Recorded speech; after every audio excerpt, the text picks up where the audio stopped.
Mesdames et messieurs, bonsoir et bienvenue sur votre plateau. Comme on vous l'a dit la semaine dernière, ça commence bien.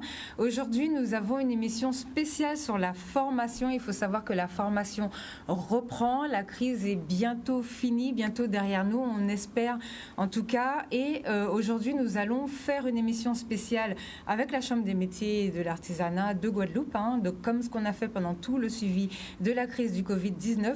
Et nous allons parler exclusivement de la formation avec un invité qui vient de la CCI et qui s'appelle Monsieur Jean-Luc Pierrot, qui est avec nous pour la première fois ce soir. Monsieur Pierrot, bonsoir. Oui, bonsoir.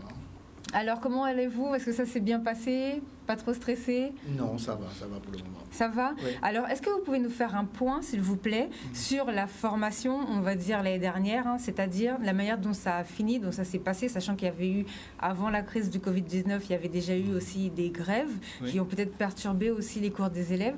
Donc, est-ce que vous pouvez nous faire un point et un récapitulatif déjà sur l'année passé pour nos apprentis? D'accord. Il faut savoir qu'au niveau de la Chambre de métier, au niveau de la direction de la formation, nous avons plusieurs types de formations.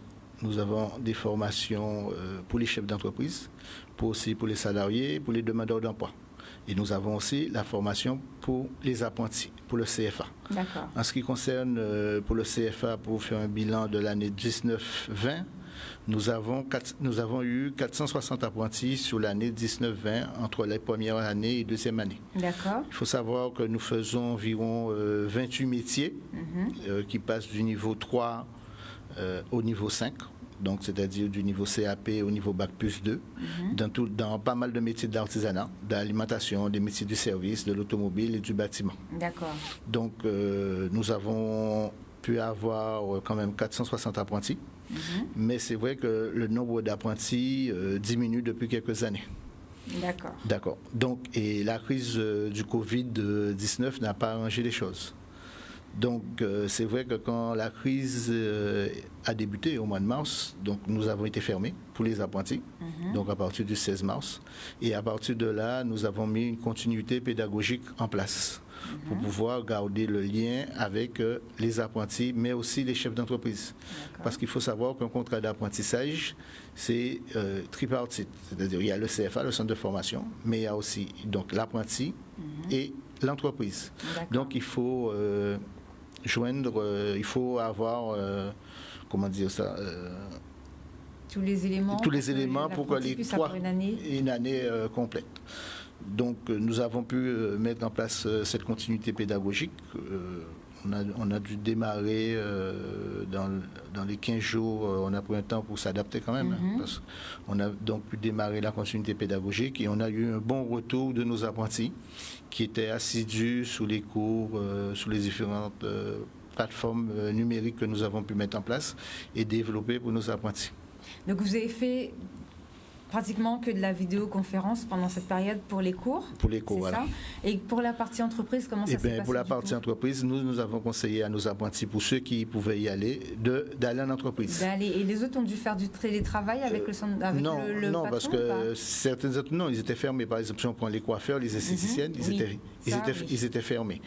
Donc, on les a accompagnés, notamment les maîtres d'apprentissage, sur les différents dispositifs qu'ils pouvaient mettre leurs apprentis, c'est-à-dire mettre leurs apprentis en chômage partiel, etc.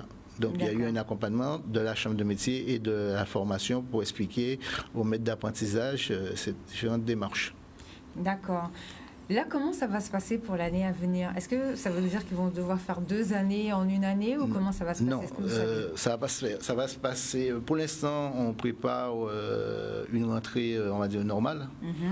Mais on a toujours, il faut avoir aujourd'hui, avec la crise, il faut avoir un plan A et un plan B. Donc, on a travaillé sur un plan A, sur une reprise normale des activités à partir du 1er septembre.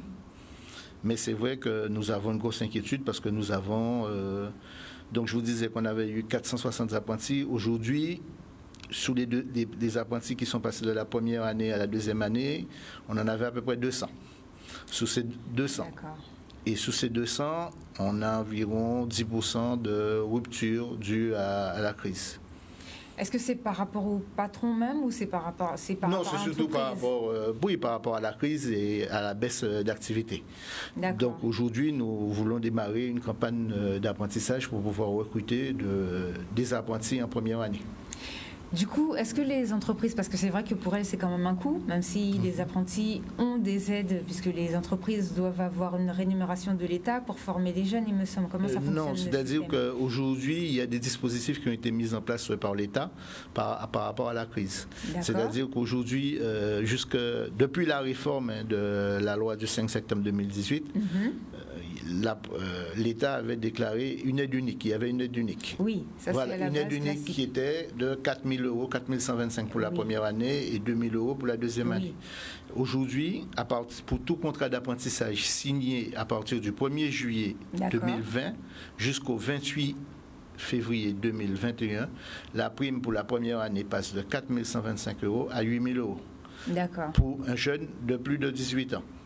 Et de 5 000 € pour un jeune de moins de 18 ans. D'accord. Voilà. Donc, avec cette aide, ça couvre la première année de salaire de l'apprenti. D'accord. Au niveau des charges, ça n'a pas changé? Ça n'a pas changé, voilà. D'accord. Voilà. Est-ce que vous savez pourquoi il y a de moins en moins d'apprentis? Ça n'a pas de rapport avec la crise? C'est-à-dire que il y a deux choses. On a fait un diagnostic, il y a deux choses. La première chose, c'est que beaucoup de chefs d'entreprise, ils voulaient que, en fin de compte, parce que la première année, quand ils prennent un apprenti, ils disent que l'apprenti ne devient pas professionnel, ne sait pas travailler. C'est normal, puisqu'il faut le former. Il faut le former. Donc voilà. Et ils ont toujours réclamé que la première année de salaire soit prise en charge par l'État ou bien par un autre dispositif. Donc, je pense qu'au niveau de notre réseau, on a fait remonter cette information et que, on va dire, par rapport à la crise, à cause de la crise, c'est quelque chose qui est aujourd'hui acté. Donc, la première année de salaire sera prise en charge directement par l'aide unique aujourd'hui. D'accord. Bon, n'hésitez pas si vous voulez appeler pour poser des questions pour tout ce qui concerne la formation, l'apprentissage, au 05 90 96 10 10. Comme d'habitude, vous appelez à l'antenne et comme ça, vous pouvez poser directement vos questions. Est-ce que vous savez quels sont les secteurs pour lesquels vous cherchez le plus de formateurs finalement? Oui. Les secteurs où on a le plus besoin d'apprentis, je veux dire, aujourd'hui, c'est surtout certains métiers du bâtiment. Donc là, vous avez besoin pour l'instant plus d'apprentis que de sociétés. On a besoin des deux. On a besoin des deux parce que un contrat d'apprentissage, c'est tripartite, comme je vous disais. Oui. Il y a l'entreprise, l'apprenti et le centre de formation. Aujourd'hui, dans les métiers où nous avons le plus d'apprentis, nous avons le moins d'apprentis, c'est les métiers du bâtiment, l'électricité, la plomberie. La plomberie, la peinture, les peintres en revêtement dans le bâtiment, la menuiserie, la charpente. Donc, mais pourtant, ce sont des métiers, notamment on prend la plomberie en Guadeloupe. Beaucoup de personnes cherchent des plombiers. Oui, mais ça, c'est un gros problème qu'on a justement, c'est que les gens ne savent pas que tout ce qui est artisanat, ça paye quand même tout à fait. Très bien. Ça, c'est vrai que c'est qu'il y a une espèce de désamour avec tout ce qui est métier. C'est vrai que ce sont des métiers physiques et tout, mais c'est vrai que quand on fait le rapport avec les gens qui sont plus dans les bureaux ou quoi, vraiment tout, l'artisanat, c'est vraiment un métier qui paye bien. C'est quand même des secteurs d'activité qui payent pas mal. Ouais. Donc, pour l'instant, ce qui manque comme formation, comme jeune en apprentissage, c'est tout ce qui est les métiers du bâtiment, en premier lieu. En premier lieu. C'est vrai que dans les métiers de la coiffure, la boulangerie, la pâtisserie, la cuisine, ça se maintient. Ça se maintient. On a des apprentis, on a des entreprises. De toute façon, ce sont des métiers qui ont travaillé normalement même s'ils ont eu une baisse de leur chiffre d'affaires, mais ils ont quand même pu travailler pendant la période du Covid. D'accord. Voilà. Qui ont été moins touchés que certains métiers du bâtiment. Là, vous recherchez des apprentis pour qu'ils commencent à quelle date exactement? C'est-à-dire Parce que vous avez dit que ça va jusqu'en février par rapport aux aides. Donc, comment ça va se passer? Voilà. Il faut savoir que les premières années vont entrer à partir de la mi-octobre. D'accord. La mi-octobre, à partir du 12 octobre. Donc, les deuxièmes années rentrent à partir du 1er septembre. Et les premières années vont entrer à partir du 12 octobre. D'accord. Il faut savoir qu'aujourd'hui, on peut signer le contrat d'apprentissage. Parce que par rapport à la loi, le jeune peut rentrer en entreprise, mais doit débuter sa formation dans les 3 mois qui suivent la signature du contrat d'apprentissage. Donc un contrat qui est signé aujourd'hui, admettons le 10 août, le jeune a jusqu'au 10 novembre pour pouvoir rentrer en formation. D'accord. Donc il peut signer son contrat aujourd'hui et commencer au mois d'octobre sans aucun problème. Quand il signe son contrat aujourd'hui, il commence dans l'entreprise ou dans le centre de formation? Non, il commence dans l'entreprise. D'accord. Parce qu'il faut bien comprendre que c'est une formation par alternance. Il y a un rythme, généralement, nous, on a l'alternance sous 4 semaines, une semaine en centre et 3 semaines en entreprise. 3 semaines en entreprise. Donc, le jeune commence sa formation en entreprise. Il peut commencer sa formation en entreprise. Voilà. Au niveau des entreprises, est-ce que vous avez eu plus de difficultés? Est-ce que vous savez si celles qui prenaient des apprentis, ça se passe bien pour elles vont continuer ou ça se passe comment par rapport à la crise là? Certains métiers, comme je vous disais, les métiers de l'alimentation qui avaient l'habitude de prendre des apprentis, qui ont dû travailler, qui ont pu travailler, oui, il n'y a pas de problème. Ils continuent à prendre des apprentis. Pour les coiffeurs, par exemple, ça se passe comment? Parce que ça a été une petite difficulté. Ils ont eu pas mal de difficultés, mais ça redémarre. Là, je pense que j'ai déjà eu quelques coiffeurs, ça redémarre. Et ils cherchent, il y en a quand même quelques entreprises qui cherchent des apprentis. Il faut savoir qu'aujourd'hui, notamment la coiffure, c'est l'un des métiers dans lesquels nous avons une véritable filière. C'est-à-dire un jeune qui démarre chez nous, admettons un jeune qui démarre chez nous à 16 ans, parce que l'apprentissage c'est entre 16 et 29 ans. Un jeune qui démarre chez nous à 16 ans, il peut rester dans la même entreprise 6 ans en contrat d'apprentissage, en passant toutes les étapes. D'abord le niveau 3, le CAP, ensuite le niveau 4, le BP, et ensuite le BM qui est un niveau Bac plus 2. D'accord. Donc un jeune qui démarre notamment en coiffure peut rester aujourd'hui 6 ans en contrat d'apprentissage. Est-ce que quand vous avez des jeunes, est-ce que c'est déjà arrivé que des jeunes restent aussi longtemps dans la même entreprise? Et si oui, est-ce que vous savez si les entreprises les ont gardés finalement, puisque c'est eux qui les ont formés? On peut le dire. On a des entreprises, notamment dans la coiffure, je vous disais, on a des chefs d'entreprise qui ont des apprentis depuis 4-5 ans. D'accord. Et qui deviennent salariés. Qui deviennent salariés. D'accord. Surtout on a remarqué ça, surtout lorsque le jeune a démarré chez lui à 16 ans. Donc il a pu bien le former. J'allais dire formater, non, mais c'est pas le. Oui, c'est pas le bon terme. Il reste quand même libre de ses pensées. Voilà. Donc quand il a démarré à 16 ans, il a pu bien le former à l'entreprise et voilà, et ça se passe très très bien.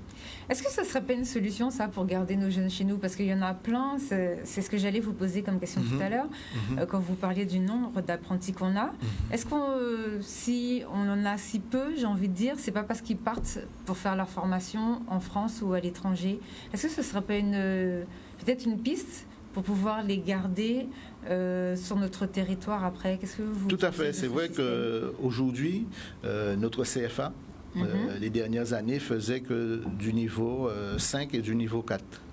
Et c'est vrai qu'aujourd'hui, on veut aller vraiment créer des filières. C'est-à-dire qu'un jeune qui rentre, il sait qu'il peut rentrer et peut rester chez nous 5, 6 ans, 7 ans, voire 7 ans, et sortir avec plein de compétences. Et ça va jusqu'à quelle qualification là? Ça peut aller jusqu'au niveau du BTS et même de la licence. Même la licence. Nous, on ne met pas en part, mais c'est un projet.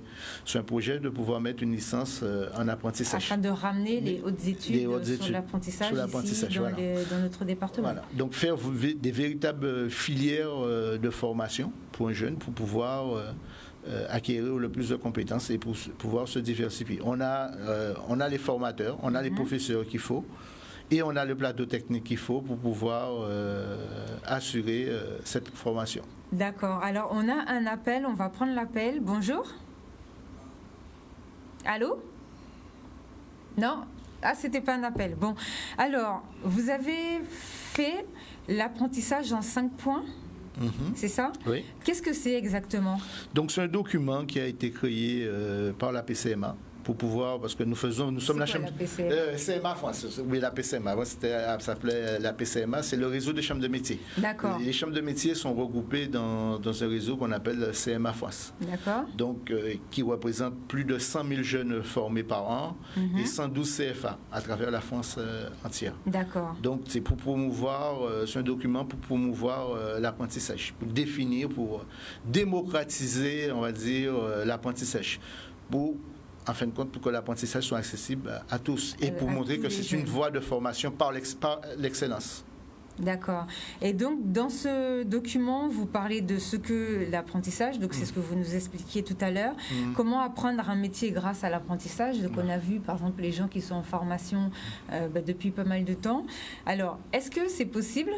Mais je suppose que non, puisque c'est limité dans l'âge, mais vous allez tout de suite nous aiguiller. Est-ce que c'est possible de se rediriger vers un autre métier par rapport à l'apprentissage ou non? Est-ce que c'est que pour les jeunes? Comment ça fonctionne? Non, il y a deux choses. Je vous ai dit au début que je suis directeur de la formation. Il faut savoir qu'au niveau de la formation, on a plusieurs volets. L'apprentissage, c'est encadré, c'est 16-29 ans. D'accord. Au niveau âge, c'est 16-29 ans. Il peut démarrer un peu plus tôt, à 15 ans, lorsqu'il a terminé sa troisième. Un jeune qui a 15 ans, mais qui est arrivé en troisième, il peut démarrer un apprentissage. Sinon, c'est 15 jusqu'à 29 ans. D'accord. Mais maintenant, on peut avoir des personnes. On a de plus en plus de personnes qui se redirigent après avoir fait des études, voilà, ils se dirigent aujourd'hui, voilà, je veux apprendre la cuisine, etc. Et bien nous, on fait un parcours de formation individualisé pour ce qu'on appelle la mixité des publics. Alors, donc, la mixité des publics, c'est-à-dire qu'on lui fait, on reçoit cette personne. Il a un dossier, on lui fait constituer un dossier avec différentes pièces administratives. Ensuite, on lui fait un positionnement et on lui fait un devis sur mesure par rapport aux compétences. Par exemple, quelqu'un qui a une licence ou un bac plus 5 qui veut faire un CAP cuisine. Ah, il n'aura pas toute la partie école. École, français, maths, histoire, géo, il n'aura pas à faire tout ça.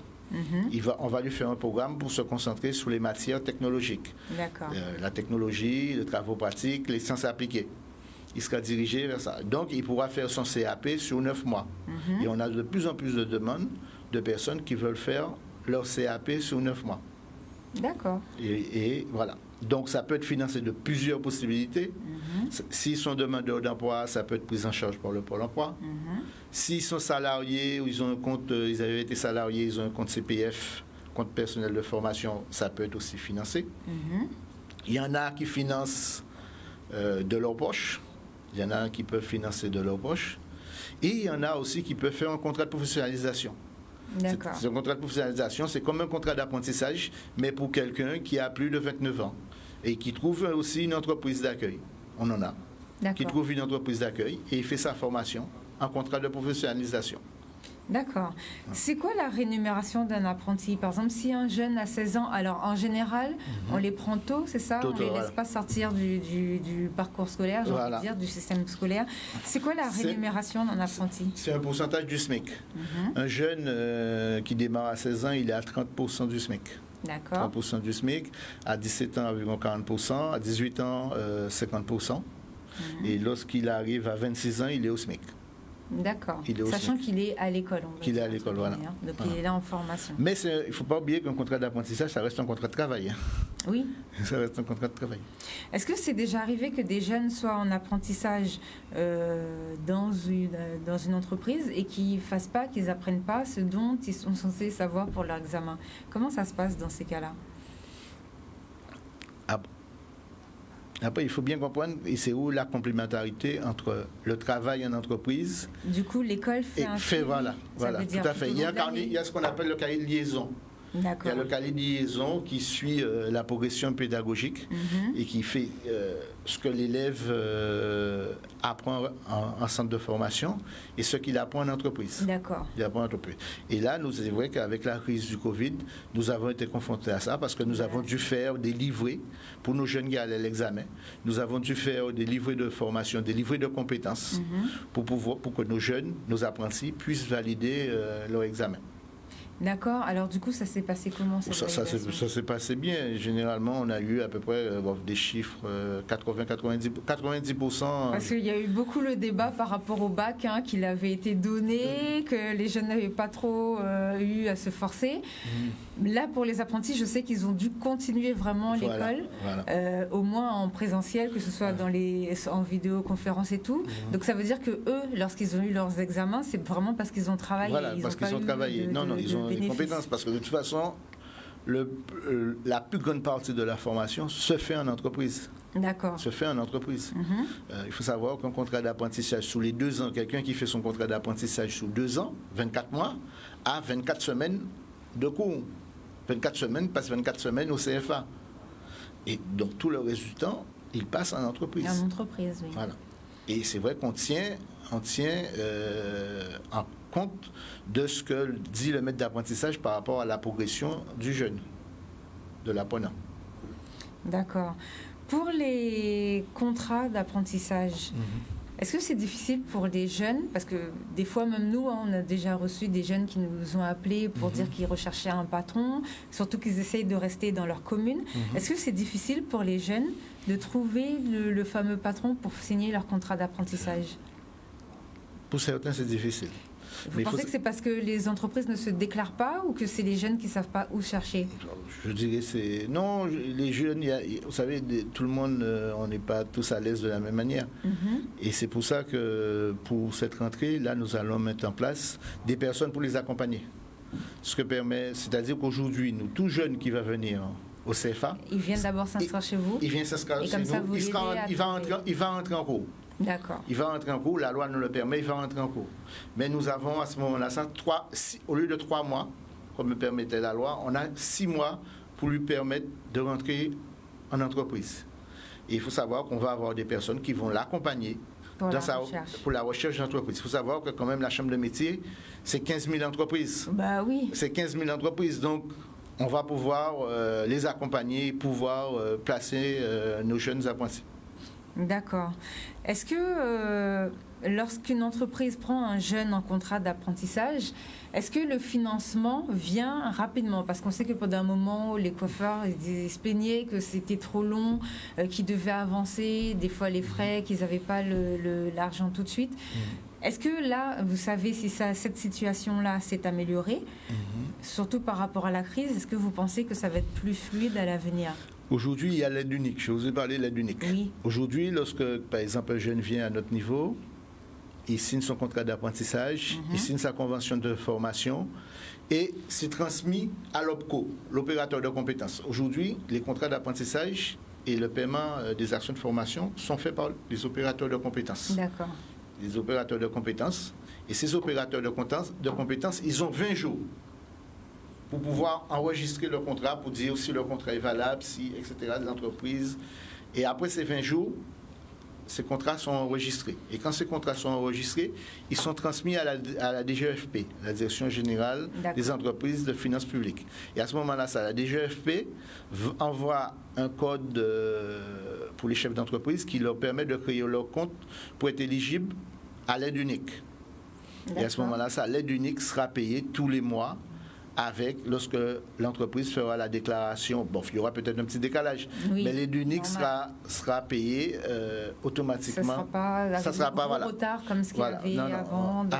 C'est un autre système. Aujourd'hui, c'est un autre système. Et c'est pour ça que nous aussi, au niveau de la Chambre de métier, au niveau de la direction de la formation, nous avons mis en place quelqu'un qui sera en charge d'accompagner les chefs d'entreprise parce que des chefs d'entreprise pour le suivi de l'aide unique et la mise en place de leur compte, etc. Parce qu'il faut savoir qu'au niveau des entreprises, beaucoup d'entreprises, et c'est les entreprises qui ont les plus de difficultés, c'est des entreprises où on n'a que le chef d'entreprise et il va embaucher un apprenti. Donc, il n'a pas de personnel administratif, etc. Pour faire les démarches. Donc, nous allons les accompagner. C'est peut-être pour ça aussi que ça prenait du temps. Nous allons accompagner les chefs d'entreprise dans ces différentes démarches. c'est vrai, voilà. Est-ce que ça, c'est quelque chose qui a été mis en place par vous, Chambre des métiers ici? Parce que je sais que vous êtes très actifs pour essayer de vraiment faire avancer les choses. Ou est-ce que c'est maintenant le nouveau système de toutes les chambres des métiers? Non, c'est-à-dire que moi, je suis à la direction de la formation depuis janvier. Depuis janvier. Donc là, nous sommes en train de mettre en place. Voilà, parce que vous avez vu qu'il y avait le problème et que vous avez pris le problème à bras-le-corps pour pouvoir c'est vrai que moi, je viens plus avant d'être... donc j'étais déjà dans la formation, mais j'étais dans la formation des chefs d'entreprise. J'étais dans la formation des chefs d'entreprise. Donc, je comprends très très bien leurs difficultés. Et la réforme de la loi du 5 septembre 2018 de choisir son avenir professionnel est une réforme où on met l'entreprise en avant. C'est-à-dire que l'employeur, le contrat d'apprentissage aujourd'hui, il se passe entre l'employeur et l'apprenti, comme un contrat de travail classique, même si c'était le cas avant, mais aujourd'hui c'est encore plus évident. C'est un contrat de travail, on va dire, un contrat de travail. Donc le lien qu'il y a, c'est entre l'OPCO, l'employeur et l'apprenti. Et nous, en tant que CFA, nous avons une convention de formation avec l'employeur. D'accord. Nous avons un bâche. Donc c'est vrai que nous, et c'est pour ça que du fait de connaître les difficultés des chefs d'entreprise, c'est pour ça que nous mettons de l'accompagnement en place. De l'accompagnement en place. Alors, sur votre brochure, vous parlez aussi de comment s'orienter. Donc, est-ce que vous pouvez nous éclairer un petit peu sur ce point? Voilà, c'est ce que je vous ai expliqué. Lorsque on a pris le cas de personnes qui voulaient se reconvertir. Il y a beaucoup de personnes, des fois, qui veulent se reconvertir, mais qui vous disent, je ne sais pas, j'hésite entre la boulangerie et la coiffure. Donc, c'est pour ça qu'on lui fait remplir un dossier. Et ensuite, il y a un entretien. Et ensuite, on organise un positionnement avec un professionnel, des professeurs des matières d'enseignement professionnel. Et on lui fait tester. Voilà. Alors, quand vous dites qu'on lui fait tester, ça veut dire dans le CFA, il découvre plusieurs métiers? Voilà, il découvre plusieurs métiers. Comment sur vidéo? Voilà. Non, il est en pratique. Ah, d'accord. En pratique.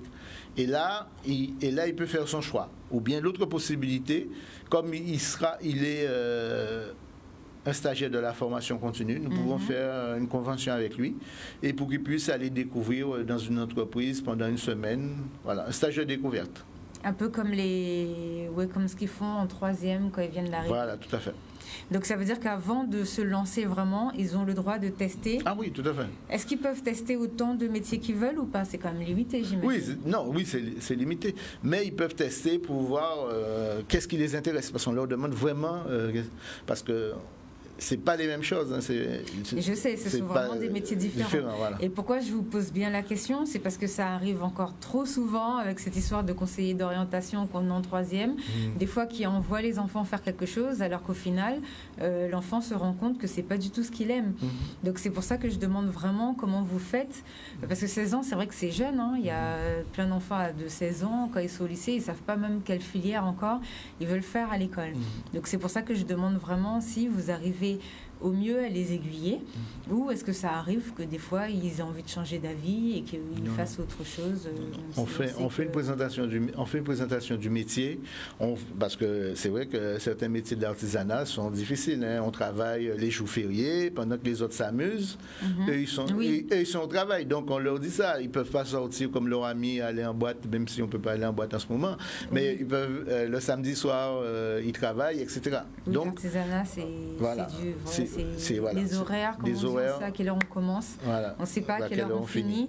Surtout que la plupart du temps, les patrons avec qui ils sont, ce sont leurs propres patrons, donc les jeunes voient aussi quelle est la durée. Mais par contre, eux, comme c'est un contrat, ils sont limités de toutes les façons. Oui, ils sont limités, oui. Ils sont limités dans le temps, ils ont 35 heures. Voilà. Alors, toujours sur votre plaquette, vous parlez de 250 métiers. Est-ce que c'est valable aussi dans notre département en Guadeloupe? Non, aujourd'hui, je vous ai dit, nous, au niveau du CFA, oui, l'artisanat, c'est 250 métiers. Au niveau de la chambre de métiers, d'inscrits dans notre répertoire, je ne dirais pas qu'on a les 250 métiers. Voilà, il n'y a pas d'apprentissage dans tous les secteurs. Voilà. Nous, on a à peu près 30 métiers. 30 métiers. On est ouvert sur 30 métiers. Mais après, aujourd'hui, il y a d'autres possibilités, même si le métier n'existe pas. Aujourd'hui, la loi nous permet de faire d'autres formations. C'est-à-dire qu'aujourd'hui, par exemple, sur un métier, je ne sais pas quel métier on va prendre par exemple, la cordonnerie, qui est un métier de l'artisanat. Et ça, c'est un métier qui n'existe plus. Qui n'existe pas. Qui n'est plus. Parce que c'est vrai qu'il n'y a pas beaucoup de cordonniers, même en Guadeloupe. Même en Guadeloupe. Mais si, admettons qu'on a un apprenti ou on a 2 ou 3 apprentis qui nous disent je veux faire une formation en cordonnerie. On pourra toujours. Je m'explique pourquoi. Créer la formation, le faire entrer, parce que les matières générales vont rester les mêmes. Et on a des cordonniers en Guadeloupe. Oui, on va former, on va demander aux cordonniers, on va les faire une formation de tuteur, de transmission de l'apprentissage, transmission de la formation. Et au lieu d'aller dans notre centre de formation, voilà, ils iront dans leur formation pratique chez ce professionnel. D'accord. Donc aujourd'hui, la loi nous permet pas mal de choses qui n'existaient pas, avant le 5 septembre 2018. Du coup, ça veut dire que les jeunes, parce que je suppose que vous avez vu pendant la crise qu'il y a de plus en plus de jeunes qui ont créé des nouveaux emplois et des nouvelles techniques. Donc, est-ce que ça veut dire qu'eux peuvent vous contacter pour pouvoir demain être des patrons, enfin comment ça s'appelle, être des tuteurs, comment ça fonctionne? Oui, être des tuteurs, c'est-à-dire qu'il y a des règles aujourd'hui pour qu'une personne, si on ne peut pas avoir la formation en pratique, on ne peut pas avoir tous les ateliers de toutes les manières. C'est normal. On ne peut pas avoir tous les ateliers. Donc on forme des personnes pour être des tuteurs, pour être des chefs d'entreprise. Donc ça veut dire que si moi demain j'ouvre une société, disons, je sais pas, artisanale, on va prendre la maroquinerie par exemple, je peux venir vous voir en vous disant que je suis prête à prendre des apprentis, sachant que je suis seule, c'est quand même possible que j'ai des apprentis. Enfin, quand je dis je suis seule, ça veut dire que c'est pas comme par exemple les boulangeries où il y a beaucoup de boulangeries sur le territoire. Disons que là, je sois la seule à proposer ce métier-là. Je peux quand même avoir des apprentis, donc je viens quand même m'inscrire chez vous. Chez vous, tout à fait. Comment ça fonctionne? Ça va fonctionner dans le système que je vous ai dit. Donc, ce jeune, il sera... On crée des groupes où on mélange le public. Donc on a compris pour tout ce qui est français, maths, il sera à l'école. Et pour la partie professionnelle, il sera avec nous. Il sera chez nous. Mais comment ça se passe pour l'inscription? C'est-à-dire que pour l'entreprise qui vient s'inscrire, comment ça se passe? L'entreprise vient s'inscrire avec son jeune, il signe le contrat d'apprentissage.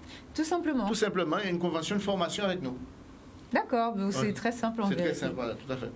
D'accord. Et pour vous, qu'est-ce qui manquerait pour qu'il y ait plus peut-être d'entreprises qui se présentent? Est-ce que vous avez suffisamment d'entreprises pour l'instant? Parce que je sais qu'en ce moment, vous cherchez des apprentis pour l'année à venir. Est-ce que vous avez suffisamment d'entreprises? On a un réseau de 15 000 entreprises. Donc, il faut que les artisans, on sait qu'il y a des difficultés, mais il faut que les artisans se mobilisent parce qu'aujourd'hui, lorsqu'on forme un apprenti, il ne faut pas oublier que demain, ça va être un artisan. Oui, ça va être ça va être un artisan, ça va être un chef d'entreprise demain. Et il y a des métiers qui est très vieillissant, où on a très peu de relève. Et on a quand même un savoir-faire dans certains métiers en Guadeloupe qui n'existe pas ailleurs. Est-ce que dans ces métiers-là, la pêche, ça fait partie de ce que vous faites ou pas? Non, ça c'est notre chambre consulaire. Voilà, c'est notre chambre consulaire. D'accord, parce que je sais que c'est un métier aussi où il manque des marins pêcheurs, il y en a de moins en moins. On a une flotte qui se réduit à vue d'œil, si je peux dire. Voilà. Donc effectivement, d'où la question. Voilà. Donc là, pour vous... vous allez communiquer jusqu'à quand par rapport à ces... On va communiquer, on a commencé à communiquer aujourd'hui et on va communiquer, je pense que jusqu'au mois de février pour avoir le plus d'apprentis possible en première année. D'accord. Donc là, les gens peuvent commencer, donc surtout vous appeler, à quel numéro faut vous joindre pour pouvoir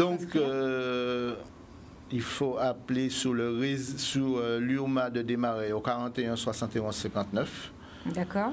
Et sur le site du réseau 05 90 91 85 85. Alors en plus on a un petit visuel, vous nous avez envoyé un petit visuel avec des pots au chocolat, je relance mon activité, j'embauche un apprenti. Voilà, donc on va voir ça tout de suite. Donc n'hésitez pas si vous avez besoin d'un apprenti. En plus, est-ce qu'il y a une formation particulière avec l'après-crise ou pas que les entreprises doivent apprendre?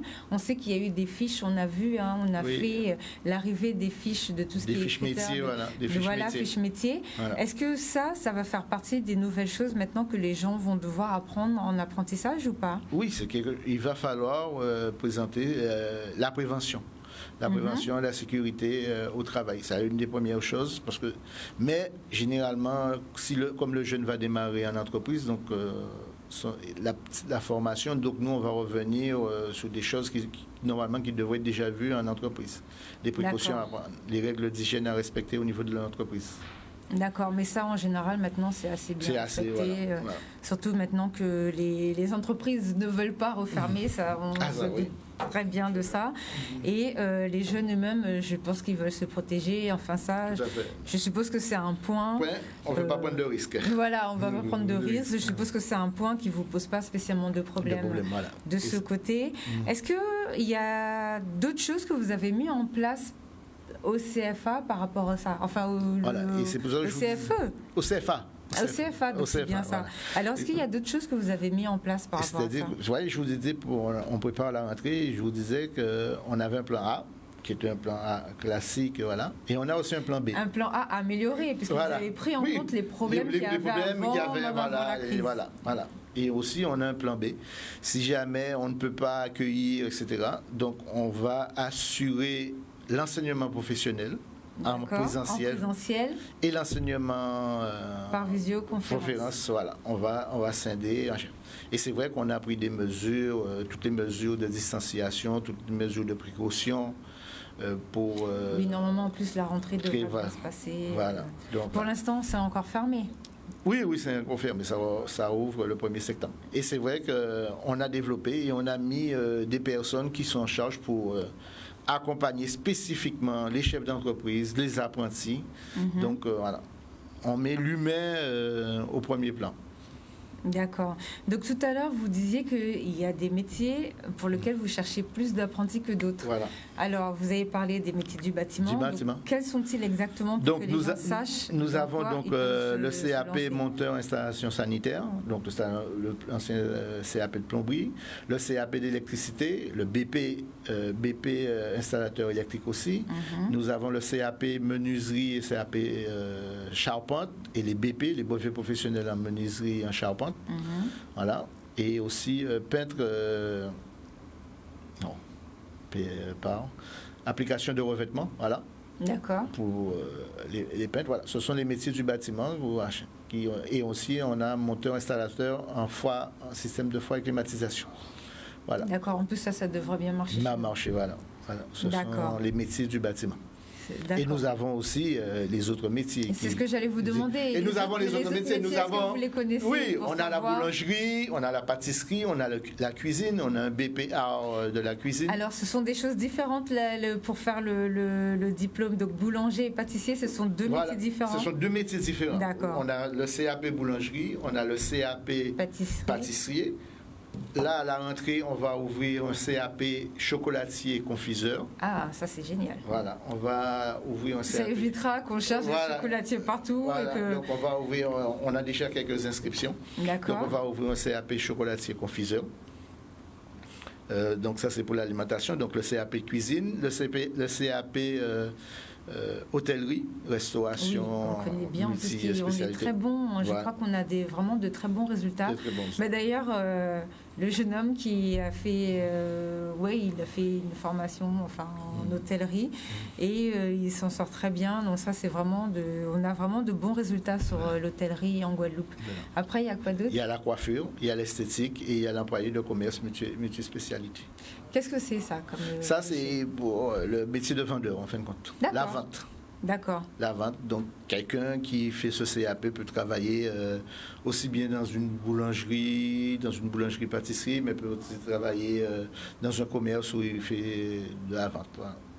D'accord. Est-ce que quand vous communiquez, est-ce que les jeunes savent, ou bien leurs parents, parce qu'on sait que des fois, quand les gens entendent parler d'apprentissage, ils ont l'impression que c'est les élèves les plus bêtes qui vont en apprentissage, alors que justement, ça a déjà été prouvé depuis plus d'une dizaine d'années que c'est tout le contraire. C'est-à-dire que bien souvent, ce sont finalement ceux qui s'en sortent le mieux, qui gagnent parfaitement bien leur vie. En général, ce ne sont pas des métiers après qui sont payés au SMIC, donc ça c'est une bonne chose, parce qu'on sait que c'est difficile quand même. Donc, est-ce que les parents ont conscience de ça? Est-ce que les jeunes ont conscience de ça ou pas quand ils viennent pour faire des études? Est-ce que vous avez un retour par rapport à ça? Particulièrement non, mais c'est vrai qu'on a des projets pour pouvoir mettre en évidence des artisans, des apprentis on va dire pas qui ont réussi, mais qui ont eu que les jeunes puissent se voir, projeter. voilà, pour que les jeunes puissent. Et on a un projet de faire quelques films sur certains métiers avec. On n'attend que ça, voilà. C'est ce qu'on fait, nous on peut se présenter, on n'attend que ça. Voilà. Donc c'est très bien. C'est très bien pour mettre en évidence la formation par l'excellence par l'apprentissage. D'accord. Vous avez beaucoup d'élèves qui sont passés dans vos mains et qui ont réussi. On sait que M. Foy, justement... Ah oui, M. Foy qui a fait son... Maintenant, il a sa chaîne de boulangerie. Qui a son brevet de maîtrise aussi bien en boulangerie qu'en pâtisserie. On a certains artisans qui, notamment dans la... Comment ça s'appelle? Dans la charpente, qui ont eu leur CAP charpente, qui ensuite ont passé le brevet de maîtrise il y a une dizaine d'années. Après avoir passé le brevet de maîtrise, il existait à l'époque le brevet de maîtrise supérieure, qui ont fait le brevet de maîtrise supérieure. D'accord. Et aujourd'hui, malheureusement, ont quitté l'artisanat. Ils sont rentrés, ils ont réussi le concours de professeurs. Ah, donc maintenant ils enseignent aux apprentis. Mais ça, c'est bien. Ils enseignent aux apprentis, mais aussi dans certains lycées de l'éducation nationale. Ah, donc ça veut dire qu'en faisant toutes les filles, enfin tout, nos diplômes sont tout à fait reconnus, oui, tout à fait. Oui, non, mais je sais qu'ils sont reconnus pour le métier, mais je ne savais pas qu'on pouvait faire professeur. Voilà, et ils sont entrés à l'éducation nationale aujourd'hui, et ils sont titulaires. Donc, voilà. D'accord, ben ça vraiment, c'est vraiment une bonne chose. Comment vous pensez que va se dérouler l'année à venir? Est-ce que vous avez des doutes? Est-ce que vous craignez aux entreprises? Non, moi je suis assez confiant. Je sais qu'on va mettre en place un accompagnement pour les chefs d'entreprise et on va les mettre, on va les rassurer, on va les accompagner parce que je crois que c'est ce qu'ils ont besoin, les chefs d'entreprise. Ne pas se sentir seuls. Oui, notamment surtout après la crise, ne pas se sentir seul, se sentir que leur chambre de métier est à leur côté, mais pas simplement pour la formation, mais pour l'ensemble. Oui, pour l'ensemble. Pour l'ensemble et les accompagner dans les difficultés. C'est vrai que ça, c'est important parce que nous-mêmes ici en plateau, on a déjà reçu des chefs d'entreprise qui nous expliquaient que c'était pas évident d'avoir des apprentis parce qu'ils n'étaient pas suivis, ce qu'on disait tout à l'heure, par rapport au financement, donc par rapport à plusieurs choses. Donc ça, c'était un problème, mais si vous avez déjà réglé ce problème-là, et on a identifié, il y aura des personnes. Il faut savoir aussi que nous allons aussi former nos chefs d'entreprise. On a des formations qu'on est en train de mettre en place dans le digital pour former les artisans dans pas mal de choses qui leur manquent, surtout au niveau digital. Aujourd'hui, pour faire un petit peu une remise à niveau. Voilà, une remise à niveau, mais surtout les former, parce que tout aujourd'hui est dématérialisé. Oui. Tout est dématérialisé. Donc, ils apprennent à former, à créer leur compte, par exemple, sur les impôts, pour pouvoir suivre, à la sécurité sociale, différents, pour qu'ils puissent avoir accès. Donc, on va les accompagner. Il y aura des gens qui seront là. Il y aura des agents de la Chambre de métier qui seront là pour les accompagner dans ces différents services, ces différentes formalités, et on va les former. Et pour ceux qui ont encore des difficultés, il y aura des personnes à leur disposition pour les accompagner. Alors, et comment ça va se passer, ça? Est-ce que ça va être le même format, un petit peu comme les 5 jours pour entreprendre de la Non, ça sera sous forme de... Je pense ça va se passer, je pense, pour l'instant, sous forme de webinaire.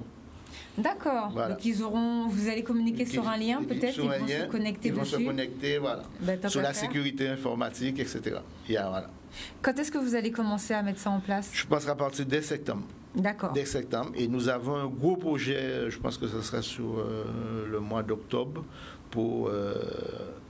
D'habitude, on faisait les journées portes ouvertes, mais là, on fera une journée, on ne sait pas encore comment on va l'appeler, mais une journée où on mettra en relation les artisans, les apprentis, les chefs d'entreprise, et où on mettra en valeur le savoir-faire des artisans. Donc peut-être sous forme de week-end, les gens puissent visiter et voir tout ce qui est métiers. Voilà, et voir tout ce qui est possible. Quand vous faites des événements comme ça, est-ce que vous travaillez avec les écoles, par exemple les lycées? Est-ce que les lycées ont des journées ou des passes, des entrées pour que les jeunes puissent venir découvrir? Ou comment ça se passe? Non, tout à fait. Généralement, on informe les lycées, les collèges de ce qu'on fait lorsqu'on organise des manifestations. Et du coup, les classes viennent, ce sont des classes qui viennent? Oui, ils viennent. Pour l'événement? De l'événement, oui. À Lurma, on a déjà eu l'occasion, notamment dans le cadre des journées portes ouvertes, de recevoir pas mal de jeunes. D'accord. Alors j'en profite aussi pour dire, au cas où les téléspectateurs ne sont pas au courant, souvent, nous, en Guadeloupe, on a nos jeunes qui vont faire des compétitions je ne sais pas si on peut appeler ça des compétitions, mais qui participent à des projets écoliers avec tous les autres écoliers de France. Et souvent, ils sont dans les 3 premiers. Je sais que, alors si je me souviens bien, c'est l'année dernière, enfin peut-être en 2019, il y a eu par exemple la couture qui a remporté un prix. Donc comment ça se passe quand il y a des choses comme ça qui sont faites? C'est-à-dire que c'est des actions de mobilité et de participation. C'est vrai que nous avions le projet de participer au concours meilleur apprenti de France pour certains métiers. On a notamment un jeune qui était en CAP pâtisserie cette année, qui sera sans doute l'année prochaine à partir de septembre dans un CAP chocolatier, qui veut aller au concours jeune apprenti, meilleur apprenti de France. Donc on va les accompagner. C'est-à-dire qu'on veut participer aux différents concours d'apprentis. C'est-à-dire qu'on va les accompagner, on va mettre en place un programme de formation pour pouvoir les entraîner dans leur entreprise, mais aussi au sein de la formation, au sein du CFA. Est-ce que vous allez communiquer différemment sur ces événements? Parce que moi, je vous demande, puisque les 3/4 du temps, la population ne sait pas qu'on remporte souvent ces prix-là. Des fois, moi, j'en parle et personne n'est au courant que la Guadeloupe, alors que nos jeunes de 17 ans ont remporté telle chose, que nos jeunes sont les meilleurs. Cette année, il y a eu dans le chant, par exemple. Des fois, c'est dans la couture, des fois, c'est dans... Mais la population n'est pas au courant. Et moi, je pense que si les gens étaient vraiment au courant que nos jeunes remportent souvent ce genre de prix, peut-être que ce serait plus facile pour d'avoir des apprentis ou peut-être pour que les gens puissent s'inscrire plus facilement. Est-ce que vous allez communiquer plus ou différemment sur ce genre d'événement? Je pense qu'on va communiquer plus. On est déjà présent sur les réseaux Facebook, les différents réseaux. Oui, on a vu de toute façon il y a eu un changement radical donc on est très présent.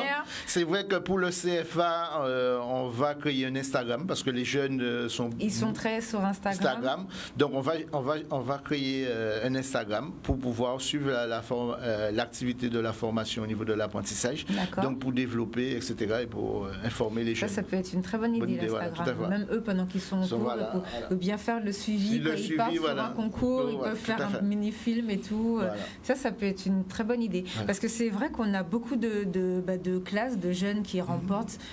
Et lorsqu'on arrive et qu'on dit à la population, mais oui, la Guadeloupe, nos jeunes, ils ont remporté le concours, ils nous disent, mais non, ils ne sont pas spécialement au courant et tout. Et c'est vrai que c'est important parce que si les jeunes ne savent pas, ils n'arrivent pas à se projeter. Et les mettre en avant pour ce genre de choses, tout à fait. Et démocratiser les choses. Et les faire rencontrer aussi des meilleurs ouvriers de France. Parce que moi, j'ai l'habitude, au niveau de la formation des chefs d'entreprise, de faire venir des meilleurs ouvriers de France. Et l'occasion aujourd'hui, comme je suis à la tête de toute la formation, faire venir des meilleurs ouvriers de France, même si c'est pour une formation. Quand ils vont venir ici pour une formation pour les chefs d'entreprise, ils vont aussi apporter leur savoir aux apprentis. Leur faire savoir... comment ça s'appelle, la continuité et tout le travail qui peut être fait et où on peut aller. Oui, histoire que les apprentis découvrent ce qu'il est devenu, ce qu'il a fait et tout. Alors, bon, on sait qu'en Guadeloupe, nos apprentis sont formés. Quand ils vont en France, ils rencontrent pas mal de succès. Est-ce que vous avez des informations sur des apprentis qui ont été formés ici et qui sont partis dans d'autres pays et qui ont vraiment explosé ? Parce qu'on en a quelques-uns quand même. D'ailleurs, nous, quand on va reprendre nos proms à la rentrée, on va en présenter, puisque normalement, c'est ce qu'on fait. Donc, on présente vraiment des jeunes qui ont réussi. Mais est-ce que vous en connaissez? Non, là, moi, comme ça, non. Bon, on va j'en ai déjà rencontré quelques-uns, mais sous les différents salons professionnels. Voilà, mais c'est vrai que j'ai pas plus d'informations. Maintenant, quand vous les rencontrez, vous gardez les noms et vous nous passez ça de manière à ce que nous, on puisse les mettre dans l'émission et faire... des articles pour en parler. En tout cas, merci d'être venu. Est-ce que vous pouvez nous donner, pour finir, les coordonnées pour que les gens puissent appeler? Donc, à quelle adresse il faut appeler? Donc, je vous ai donné, il y a 2 numéros de téléphone pour tous les contrats d'apprentissage. Donc, vous pouvez appeler au 05 90 91 85 85 et vous demandez M. Bozor pour tout ce qui est les contrats d'apprentissage. Donc, ça, c'est sur le site du RESE. Sur le site de Desmarais, vous avez le 41 71 59 et vous demandez pour Madame Florentine. D'accord. Et pour tous les chefs d'entreprise qui ont des difficultés par rapport à l'aide unique, il faut contacter Madame Touvin au 41 71 59 aussi. 05 90 41 71 59. D'accord. Bon, bah alors, Voilà. juste une dernière question sur la dernière minute qui reste. On a quelqu'un qui demande est-ce que la formation professionnelle sur le concept innovant, c'est compliqué à organiser? Pour la formation d'innovation technologique, est-ce que c'est compliqué à organiser? Je dirais c'est pas trop dans le secteur de l'artisanat. Je pense pas que. Bon, sinon il se rapproche de vous. Voilà, il peut, voilà. Bon, ben merci en tout cas d'être passé avec nous ce soir. Peut-être un mot pour la fin. Ben, moi, je suis à la disposition de tous les chefs d'entreprise qui veulent rencontrer, qui ont des difficultés, quelle que soit la difficulté, qui veulent être mis en relation. Donc, moi, ils peuvent me joindre, je vais laisser mes coordonnées, donc au 06 90 76 20 83. Et on trouvera une solution pour eux. D'accord. Bon, ben, en tout cas, je vous remercie pour tout le travail que vous faites parce que je sais qu'à la Chambre des métiers, ça travaille très dur. Ouais. Et merci de nous avoir suivis. À la semaine prochaine et bonne semaine à tous. Au revoir. Merci.